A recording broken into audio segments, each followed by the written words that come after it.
The moment you enter a room, people decide more about you than they will admit.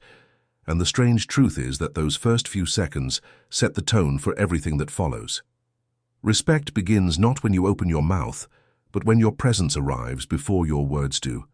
Think of the times you have watched someone walk in, and without saying anything, everyone noticed.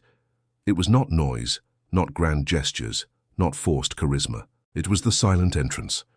The way their shoulders moved without rushing, the way their head stayed level, the way their steps were calm but firm. It carried a weight that demanded attention without ever asking for it. When you walk too quickly, you signal nervousness. You show the world you are eager to arrive, desperate to be accepted, needing to catch up. When you drag your feet, you send the opposite message, that you doubt your right to be there, that the room is bigger than you are. But when you calibrate your pace, not too fast and not too slow, you take control of the rhythm. People instinctively adjust around you. Without thinking, they shift their bodies, they move out of the way, they sense a presence that knows exactly where it belongs. That is respect in motion. Your eyes carry just as much weight as your walk. The weak scan for approval, searching faces for smiles, nods, signals of belonging. The strong do not chase eyes. They let their gaze rest calmly, sometimes on the space in front of them, sometimes meeting another person's eyes with unshaken steadiness, then moving on without hurry. You are not demanding, you are not staring, you are simply grounded. This makes others question themselves instead of you. Why is he so calm? Why does she not need our reaction? What does this person know that I do not? The power comes not from intensity but from restraint.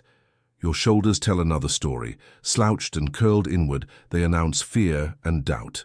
Raised and tense, they announce defense and insecurity. But when your shoulders sit back, relaxed, steady, you look like you are carrying nothing heavy, even if you are. That picture tells the room that you will not collapse under pressure, and people instinctively respect those who appear unshakable. The silent entrance is not performance, it is discipline. It is practicing stillness when your heart races, controlling your breath when your nerves want to betray you, walking with intention when your thoughts want to scatter. It is training yourself to radiate calm even when chaos lives inside. And the miracle of it is that once you master the entrance, the inside follows. Your mind catches up with your body. You become what you signal. Respect begins before you speak, because presence is louder than words. When you command the first 3 seconds, you do not have to beg for attention later.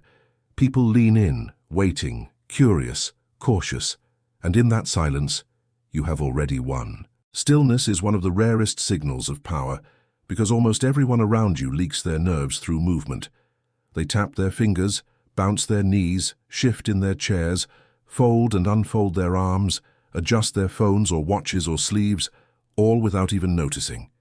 Each of these little motions sends a quiet message that they are uneasy, that they are waiting for something to steady them, that they are not fully in control of themselves.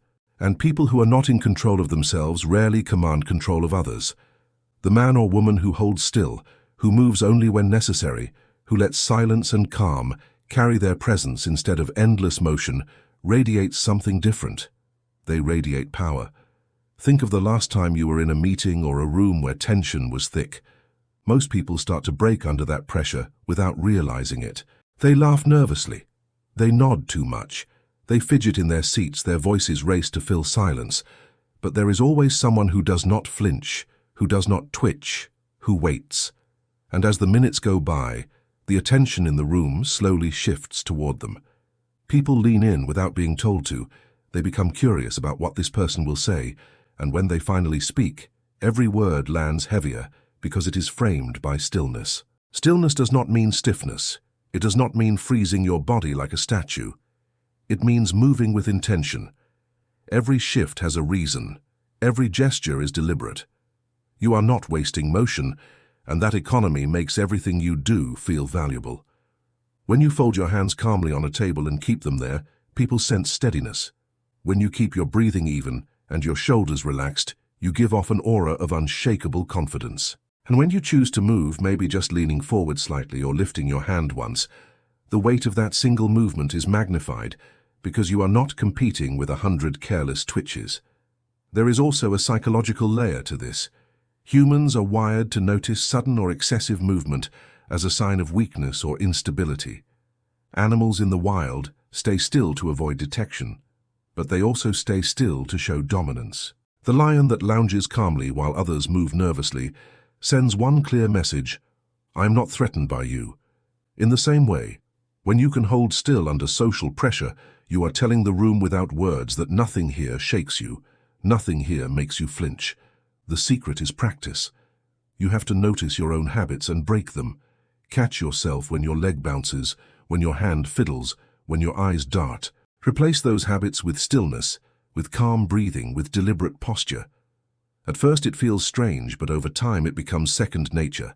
And when it does, you stop looking like someone who needs approval and start looking like someone who gives it. Stillness is power because it is control, and respect always follows control. Your back speaks before your mouth ever does, and most people never realize it. The way you carry your spine sends a message to the room stronger than your tone or your choice of words. A straight spine says conviction. It says you are sure of yourself. It says you belong here without asking permission. A curved one whispers defeat. It makes your presence smaller. It shows that you are already yielding ground before any challenge has even arrived. Posture is not just about health or comfort. It is about psychology. People read your stance before they hear your argument, and the impression forms in seconds. When you stand tall with your spine aligned, your head level, your shoulders back but not stiff, you draw an invisible line that others instinctively follow. They may not know why they feel it, but they do. Something in your presence pulls attention. You are not forcing anyone to notice you. You are not performing.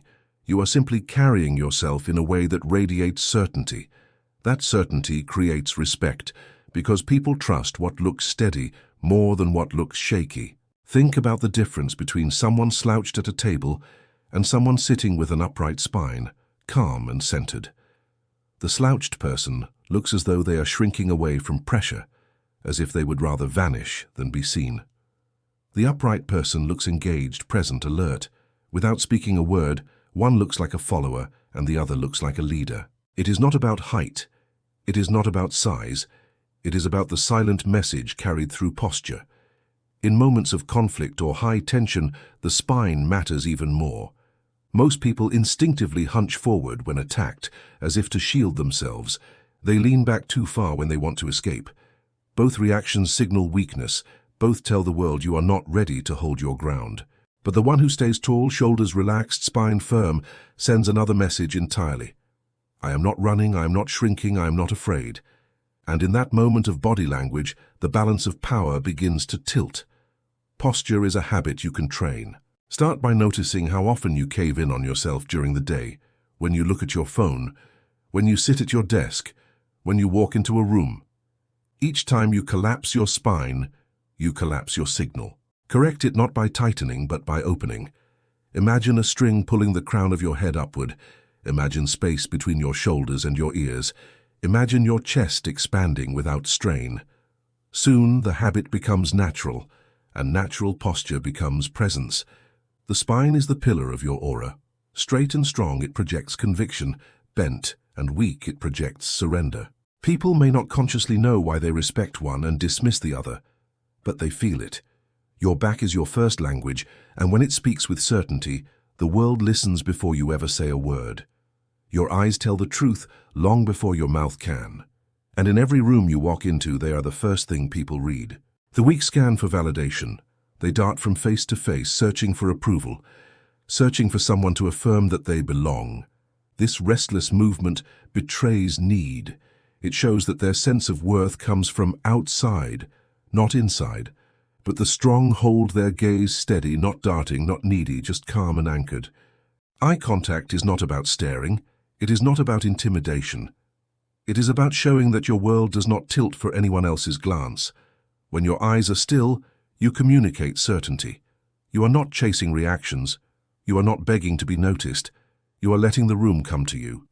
People feel the difference instantly because human beings are wired to sense insecurity in movement. A nervous glance makes others nervous. It spreads doubt like smoke, but a steady gaze spreads calm. It anchors the atmosphere around you. This is why leaders often look like they slow time. They do not rush their eyes. They do not chase approval. They let silence and patience do the work for them. Think of the moments when you have met someone whose gaze felt unshakable. They did not stare with aggression. They did not pierce you with force. They simply looked with stillness, as if nothing in the world could pull them away. That kind of eye contact makes people second-guess themselves. They wonder why you are so calm, why you are not looking around for support, why you seem so secure in your own presence. And in that wondering, they place you higher, because only those who are truly sure of themselves can carry that kind of gaze.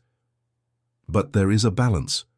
Too much staring turns into challenge. It can feel like hostility, and hostility breaks respect. The secret is neutrality, looking long enough to be present but not so long that it feels forced. When you look away, do it slowly, as if you are choosing to shift, not as if you are pulled by pressure. That small difference tells the world you are in control of your attention. And control of attention is control of power. You can practice this by noticing how often your eyes search for signs that you are accepted.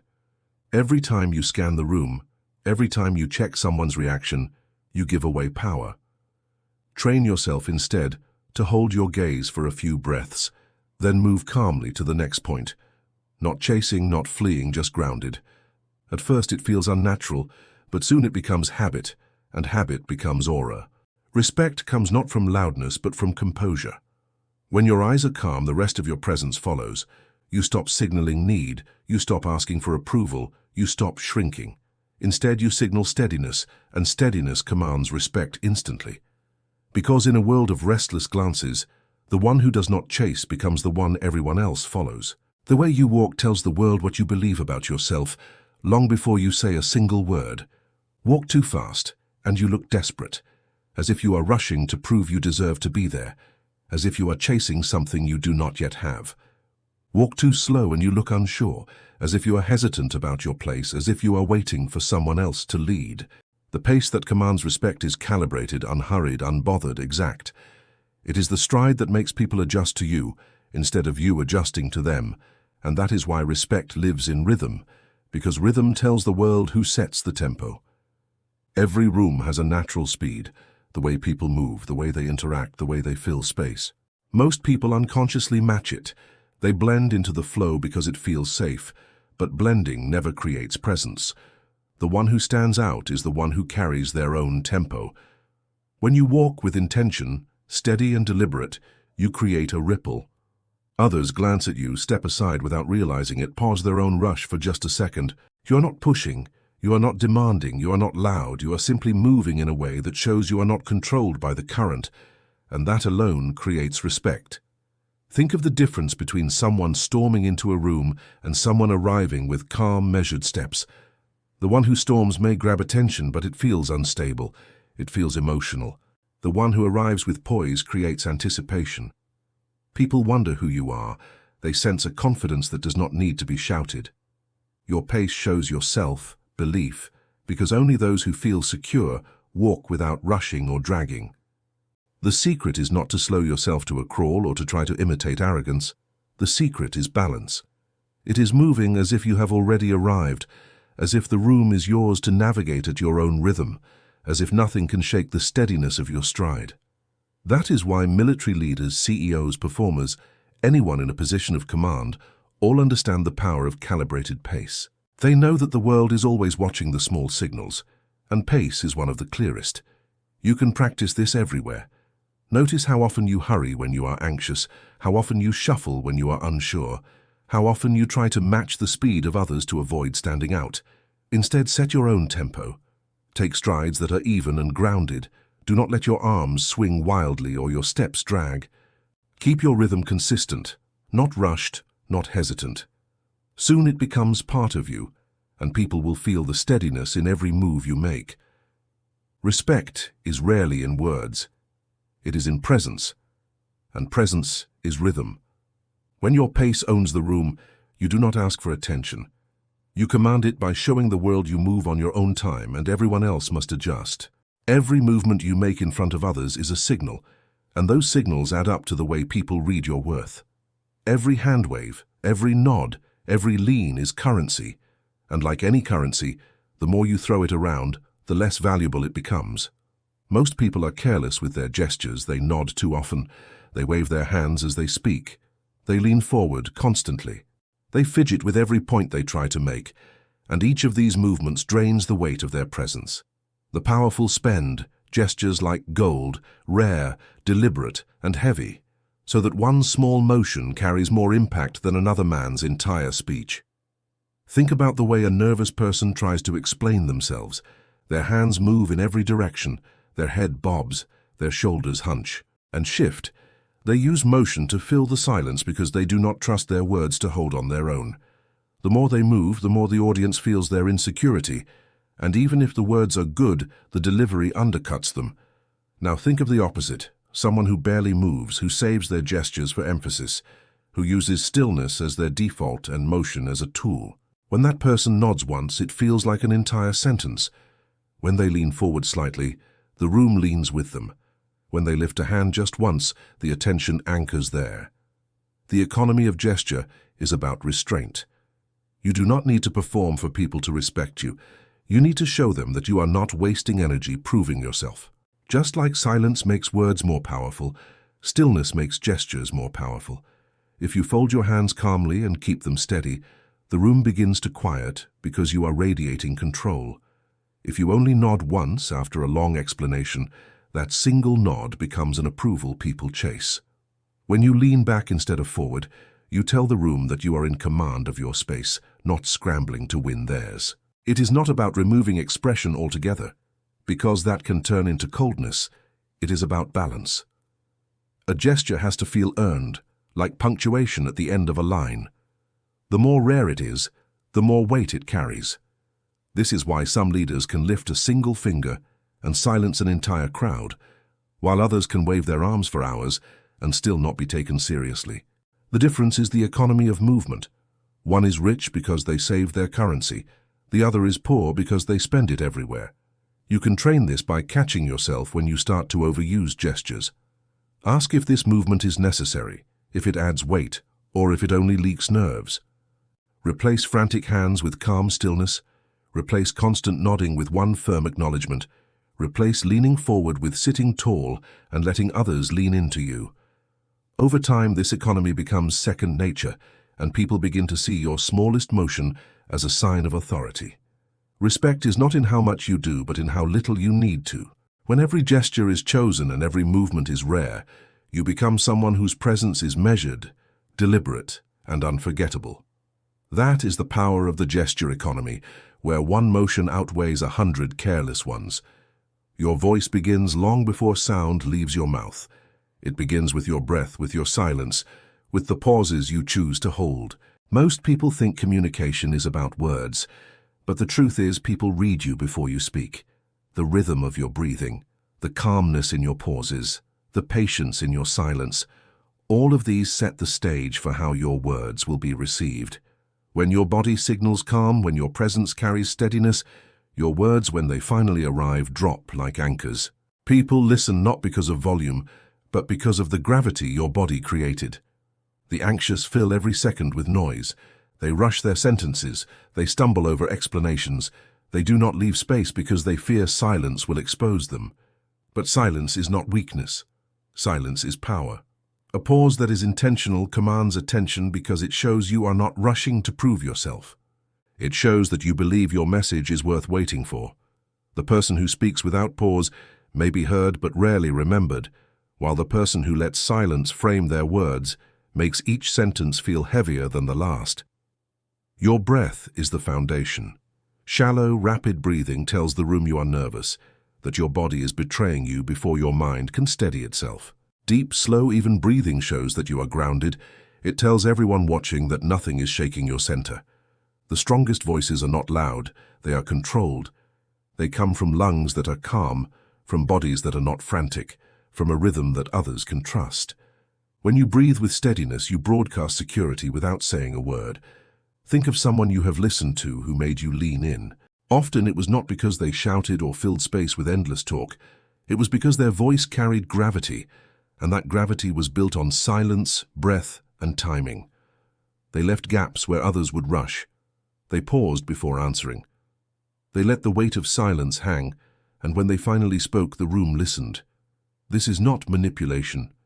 It is mastery. It is the art of letting absence give meaning to presence. You can practice this by slowing down. Before you reply to a question, take one breath. Before you make your point, allow a pause. When you finish a statement, resist the urge to fill the air with more words. At first it feels uncomfortable, but soon you will see how others lean forward to catch what comes next. The pause is not emptiness, it is power. Your voice without words is always speaking. It speaks in how still you are, in how steady your breathing is, in how patiently you allow silence to rest. When you master this, your words no longer compete for attention, they own it. And that is when people stop hearing noise and start hearing command. Respect follows not the loudest voice, but the one that can say the least and still move the room. The way you hold your space tells the world what you believe about yourself, and the truth is most people collapse inward without knowing it. They cross their arms too tightly, they tuck their shoulders, they shrink into chairs, they wrap themselves in small movements as if apologizing for existing. This collapse is silent surrender. It gives away territory before a word is spoken. It tells everyone in the room that you will not challenge for presence, that you are willing to be overlooked. Those who command respect never collapse inward. They claim space with calm posture, with unflinching presence, and in doing so they bend the energy of the room without saying a single word. Respect is not loud. It is territorial without aggression. It is not about spreading yourself recklessly or pushing into others. It is about an aura that says, "This ground is mine." Think about the people you have seen walk into a room and simply take their place at a table, not fidgeting, not apologizing, not asking for permission. They sit with their shoulders open, their spines steady, their hands placed with intention, and everyone else adjusts around them. That is the aura of space. It is not about size, it is not about physical dominance. It is about the quiet certainty that you belong exactly where you are. Animals understand this instinctively. A wolf that curls inward signals weakness, but one that stands tall and claims space signals dominance without a fight. Humans respond in the same way. We read posture and spacing before words. We notice who shrinks and who expands, and our respect often flows to those who expand calmly. Not wildly, not aggressively, but in a way that shows self-possession.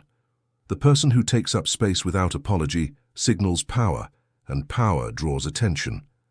Claiming space does not mean exaggerating your movements or inflating yourself beyond comfort.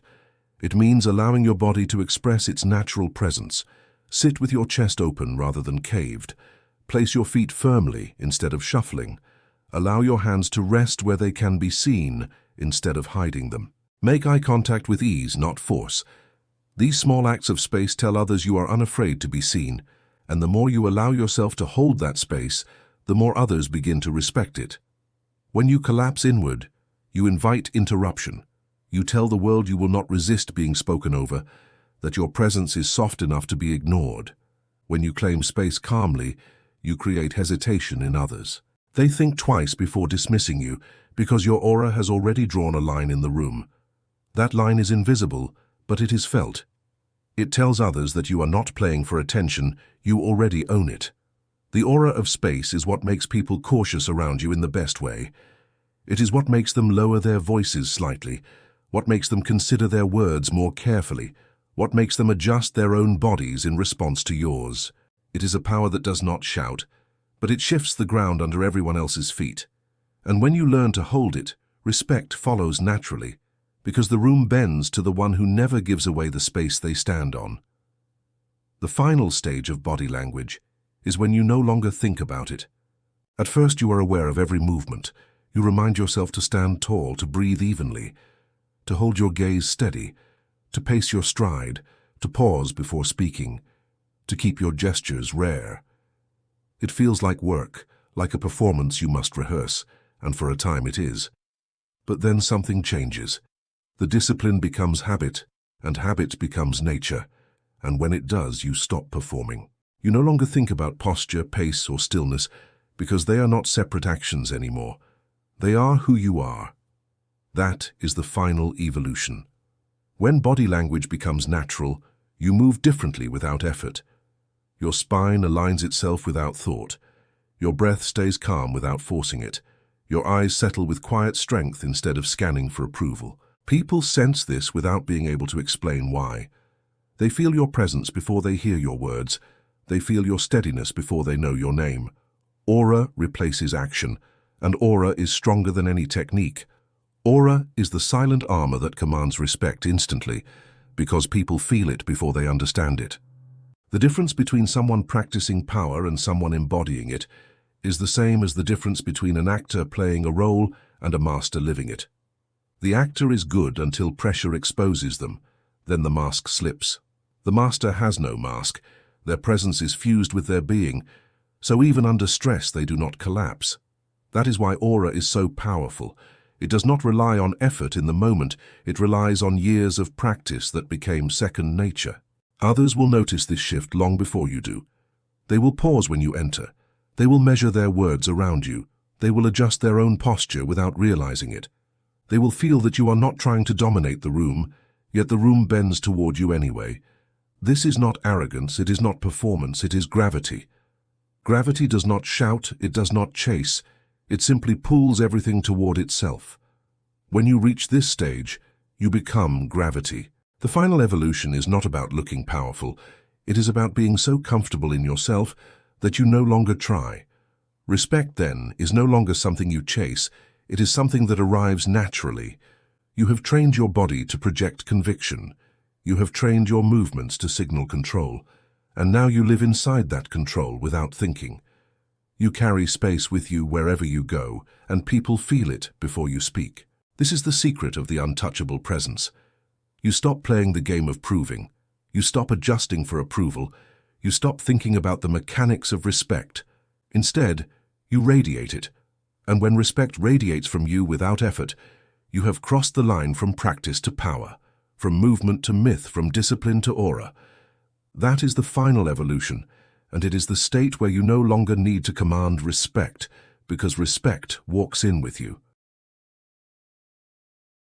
Maybe this video helped you see yourself, or someone you know in a different way. Feel free to let us know via a like or in the comments, and if you want more wisdom and guidance in becoming a better version of yourself, subscribe now. This is the moment to start becoming the person you really want to be.